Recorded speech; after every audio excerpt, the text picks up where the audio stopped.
प्रणाम मित्रों।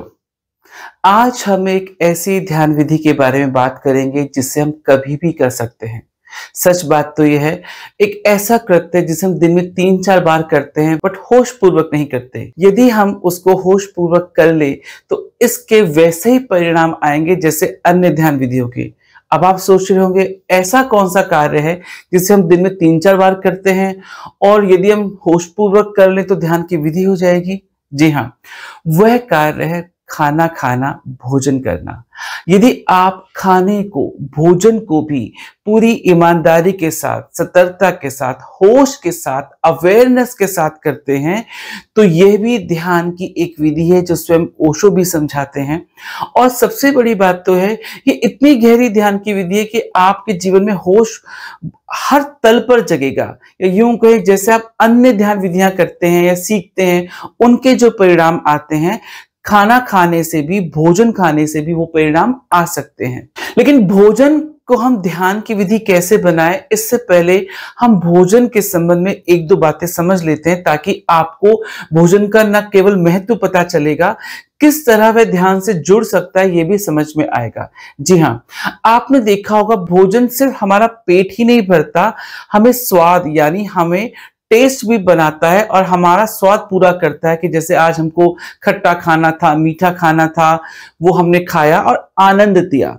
तो भोजन ने हमें आनंद भी दिया और पेट भी भरा। लेकिन भोजन हमारे और बातों का भी प्रतीक है। आपने देखा होगा कि जब भी घर में कोई खुशी की बात होती है तो हम ट्रीट देते हैं। हम कहते हैं वाह ये खुशी हुई, ट्रीट दो, हमें कोई लॉटरी लगी, ट्रीट दो। तो भोजन हमारी खुशियों से जुड़ा है। वही हमारे घर में कोई डेथ होती है, कुछ बुरा होता है तो भी हम भोजन तेरहवीं के रूप में, श्राद्ध के रूप में करते हैं। हम भोजन दान के रूप में भी करते हैं। तो इसका मतलब कहीं ना कहीं भोजन हमारे इमोशन से जुड़ा है। इतना ही नहीं, हमारी शादी होती तो शादी को हम कैसे रिफ्लेक्ट करते हैं कि हमने एक बहुत बड़ा पार्टी दी, हमने शादी की। हम उसी साथी से यदि नाराज हैं तो हम खाना खाना छोड़ देते हैं। हम यदि माने हुए हैं, उस साथी से प्रेम करते हैं तो डिमांड करते हैं आज मेरे लिए खाना ये बना दो। तो कहीं ना कहीं खाना हमारी हर चीज को दिखाता है। हम अच्छे मूड में हैं तो खाना है, हम खराब मूड में तो खाना छोड़ देते हैं। यहां तक कि हमें अपनी नाराजगी दिखानी होती है अपने साथी से, अपनी माँ से, अपने मित्र से, तो हम कहते हैं आज हम खाना नहीं खा रहे। मतलब खाना ना खाना इस बात का प्रतीक है कि आज मैं नाराज हूं। वहीं जब हम कहते हैं कि चलो आज मेरा मूड बहुत अच्छा है, ये खाने बाहर चलें, तो कहने का मतलब ये है कि कहीं ना कहीं खाना हमारी सुबह से लेके शाम तक, बचपन से लेके एंड तक, मृत्युशैया तक, जब हमें तुलसी दल या एक अमृत के रूप में हमें घी या हमको तुलसी का पत्ता या गंगा जल पिलाया जाता है, और बचपन में माँ के दूध से लेके एक छोटा अन्नप्राशन संस्कार से लेके कहीं ना कहीं सब कुछ खाने से बंधा है। तो इसका मतलब खाने की हमारे जीवन में बहुत इंपॉर्टेंस है। तो जिस चीज की हमारे जीवन में इतनी इंपॉर्टेंस है, जाहिर सी बात है वो हमारे तन को भी बनाता होगा, मन को भी बनाता होगा। तभी तो हमने कहा है जैसा अन्न वैसा मन। तो वहां ये भी ठीक है, जैसा मन वैसा अन्न, क्योंकि ये तो तय है कि जैसे हम नियत से खाना बनाएंगे वैसे खाने वाले के अंदर वैसी ऊर्जा जाएगी, वैसे विचार जाएंगे। लेकिन जैसे हम मन से खाएंगे, जैसे हम कहते हैं ना तुम कुड़ के खाना खाते हो, तुम्हारे शरीर को इसलिए नहीं लगता, तुम गुस्से में खाना खाते हो इसीलिए तुम्हारे को सेहत नहीं बनती। तो कभी हम कहते हैं देखो आज मैं बहुत खुश हूं तो थोड़े खाने से ही मेरा पेट भर गया। तो इसका मतलब हमारा अन्न जैसा होता है मन तो बनता ही है, लेकिन हमारे मन के अकॉर्डिंग भी खाना हमको रिफ्लेक्ट करता है, रेसिप्रोकेट करता है। तो आपने इतना समझा कि खाना कितनी इंपॉर्टेंट चीज है। अब हम आते हैं अपने भोजन पर, क्योंकि यदि आप इतना सब कुछ समझ गए कि भोजन का महत्व कितना है, तो अब आप ये भी समझें कि भोजन को किस तरह हम ध्यान का हिस्सा बना सकते हैं। अमूमन क्या होता है कि हमने देखा खाना सामने आया, खाना खाना शुरू कर दिया, हम टीवी भी देख रहे हैं, मोबाइल भी देख रहे हैं, फोन पे बात कर रहे हैं, किसी से बात कर रहे हैं, गपशप कर रहे हैं। नहीं, हमने कितनी बार सुना है, बचपन से सुनते आ रहे हैं कि जब खाना खाएं चुप होके खाना खाएं। ये हमने सुना है।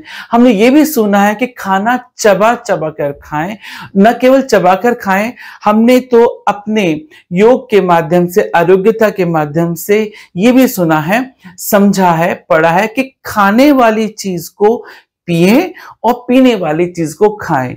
मतलब पीने वाली जो तरल चीजें होती हैं, जूस हुआ, पानी हुआ, चाय हुआ, दूध हुआ, उसको इतना धीरे धीरे पिए, इतना धीरे धीरे पिए कि जैसे चबा रहे हो। और सिमिलरली चबाने वाली चीज को इतनी देर तक चबाएं, उसको इतनी देर तक गलाएं कि वो लिक्विड हो जाए, कि वो आराम से, तरलता से अंदर चले जाए और पच जाए। तो ये सब चीजें हमने सुनी थी, सुन रखी हैं, लेकिन आप फॉलो नहीं करते। तो इन दो को भी आप फॉलो करें। अब ध्यान कैसे बनाएं? हम 3 बार भोजन करते हैं। हम जब भी भोजन करते हैं तो आपके सामने जब भी भोजन कोई भी लेकर आता है, चाहे वो रेस्टोरेंट में वेटर लाए, चाहे घर में माँ, पत्नी, बहन या कोई भी लेकर आए, तो आप एकदम हड़बड़ाहट में नहीं के बस खाना शुरू कर दिया। तो जब भी आपके सामने वो थाली आती है तो पहले आप कुछ देर उस थाली को देखें। आप एक संपर्क बनाएं अपनी आंख, अपने मन और भोजन में। जब आप किसी लड़की से शादी करते हैं, किसी लड़के से विवाह करते हैं, तो उससे आप एक रिश्ता डेवलप करते हैं। यहां तक कि आप किसी से गिफ्ट भी लेते देते हैं, रिश्ता डेवलप करते हैं। तो हम क्या करते हैं? हम रिश्ता डेवलप नहीं करते, हम कम्युनिकेट नहीं करते अपने भोजन से और खुद को। तो उसके लिए बहुत जरूरी है कि पहले आप कुछ देर तक वो जो थाल आई है उसको देर तक देखें। न केवल देखें उसमें क्या क्या रखा है, उसके आकार को देखें। गोल रंग की रोटी, बिखरे हुए चावल या तिकोन रंग का पापड़ या समोसा, जो भी, उनके आकार को देखें, बहुत प्यार से देखें।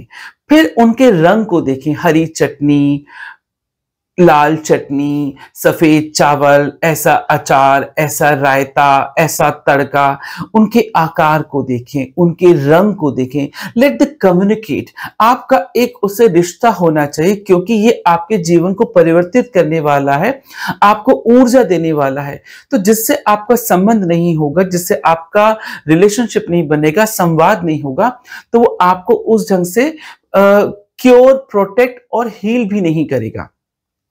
तो अब जब आपने उसका रंग देख लिया, आकार देख लिया, उसकी खुशबू भी ले। साथ ही साथ खुशबू लेने के साथ साथ ये जो 2 हाथ होते हैं, कुछ देर के लिए उन दोनों हाथों को अपनी थाल के से किनारे रखें, कुछ सेकंड के लिए, क्योंकि इन्हीं हाथों से आप खाने वाले हैं। तो कुछ देर के लिए इन हाथों को उस थाल के निकट रखें। एक संवाद स्थापित होने दें, एक रिलेशनशिप डेवलप होने दें उस थाल में और आपके हाथों में, क्योंकि इन्हीं हाथों से वो भोजन खाएंगे। कुछ देर के बाद जब ऐसा हो जाए तो खाने को लेने से पहले आप प्रेयर करें। प्रेयर इस बात के लिए कि वो आपके पेट में जाएगा, उसका धन्यवाद। प्रेयर इस बात के लिए कि आपको भोजन मिल रहा है, इस बात का धन्यवाद। प्रेयर इस बात के लिए कि कितने लोग ऐसे हैं जो भूखे मर रहे हैं, जिनके पास भोजन नहीं है, और आपको भोजन मिल रहा है, इस बात का धन्यवाद। और आप ऊर्जा ग्रहण करेंगे, इस बात के लिए आप इजाजत मांगे उससे। फिर इससे पहले आप कौर तोड़ के मुंह में खाएं। कुछ कौर या टुकड़े तोड़ के आप रखें, थाल में रखें। वो फिर जितनी भी सब्जी हो, जितनी भी दाल चावल, सबका टच करके रखें और इस बात का भी धन्यवाद दें कि जिनका भोजन नहीं मिलता है उनको मिले।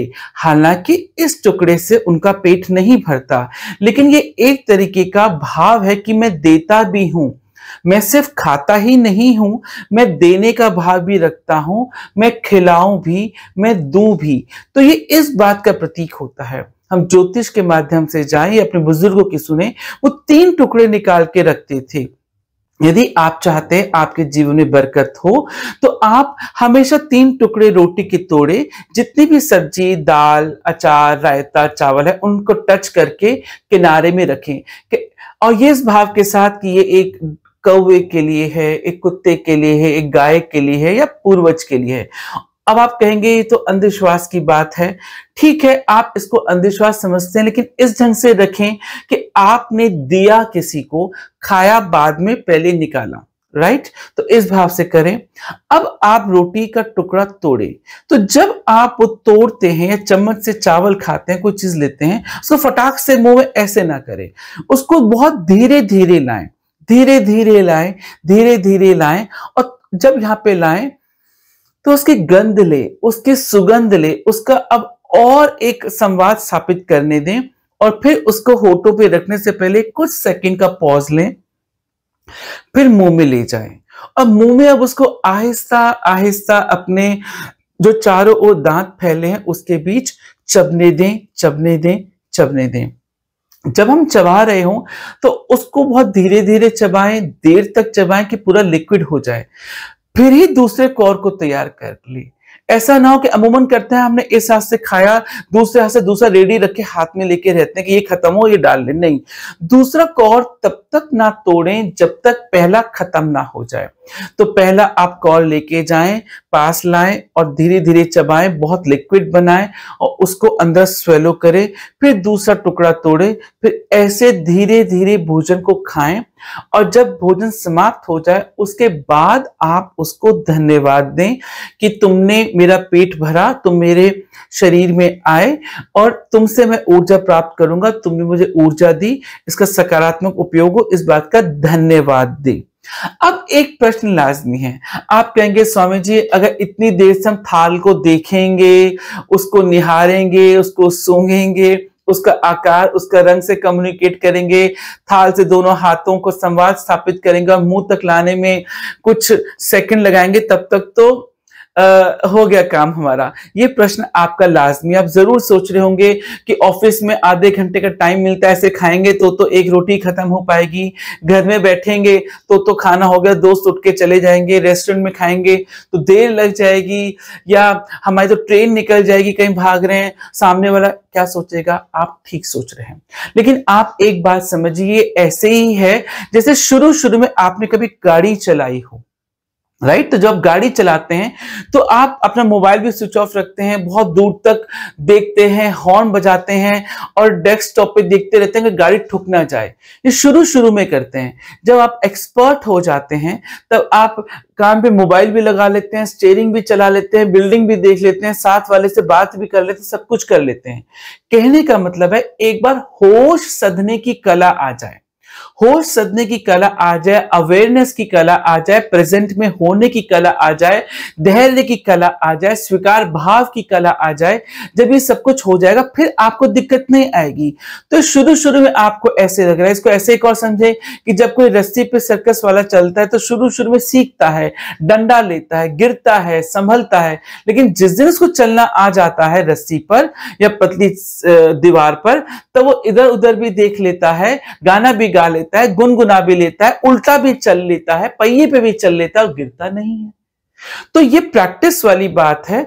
आपको हमेशा ये नहीं कि आपको उस 5 मिनट के खाने को 1 घंटा लगाना है। जब अवेयरनेस का तरीका आ जाता है, जब आपको बोध आ जाता है और फिर धीरे धीरे आप जब खाने जैसे इंपॉर्टेंट चीज, हम कहते हैं ना हम क्यों जी रहे हैं भाई, पेट के लिए भी जी रहे हैं, ठीक है, बाकी कृत्य तो है, लेकिन अंततः ये बात तो तय है, चाहे हमें परमात्मा पाना है, चाहे मानसिक सुख पाना है, चाहे दैहिक सुख पाना है, चाहे आर्थिक सुख पाना है। कहते हैं ना भूखे पेट तो भजन भी नहीं होता। तो हम इस पेट को दे रहे हैं, तो आप इस पेट को क्या ऐसे ऐसे ऐसे दे देंगे? नहीं। तो इस भोजन को भी ध्यान बनाइए। और ओशो कहते हैं जब हम इतने होश पूर्वक ध्यान करते हैं तो वो भोजन खाली भोजन नहीं, प्रसाद हो जाता है, अमृत हो जाता है। क्योंकि मैंने क्या कहा, यही तो आपके लिए काम करता है। तो मित्रों, यह भी एक ध्यान की विधि है। इवन चाय पीना भी एक विधि है।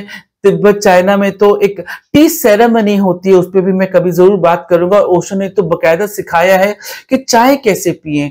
तो कहने का मतलब ये कि आपको ऐसे भोजन करना चाहिए, और जिस दिन आप ऐसे इतने धैर्य पूर्वक, होश पूर्वक यदि आप भोजन करेंगे, आप खुद कहेंगे स्वामी जी ध्यान इतना घटित हो रहा है, गुस्सा गायब हो रहा है, तनाव गायब हो रहा है, चिड़ बेचैनी गायब हो रही है, ठहराव आ रहा है, जल्दबाजी गायब हो रही है, नींद अच्छी आ रही है।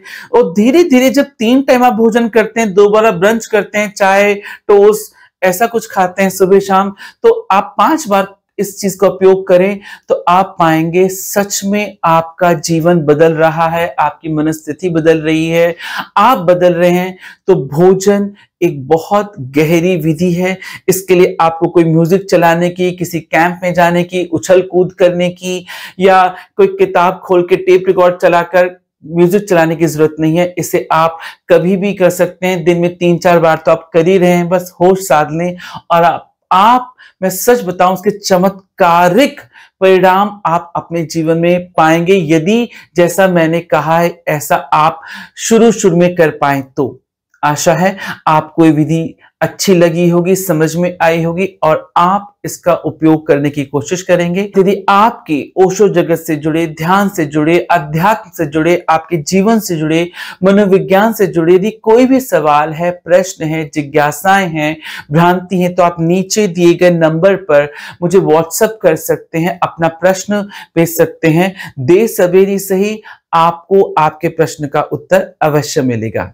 देखने के लिए बहुत बहुत धन्यवाद।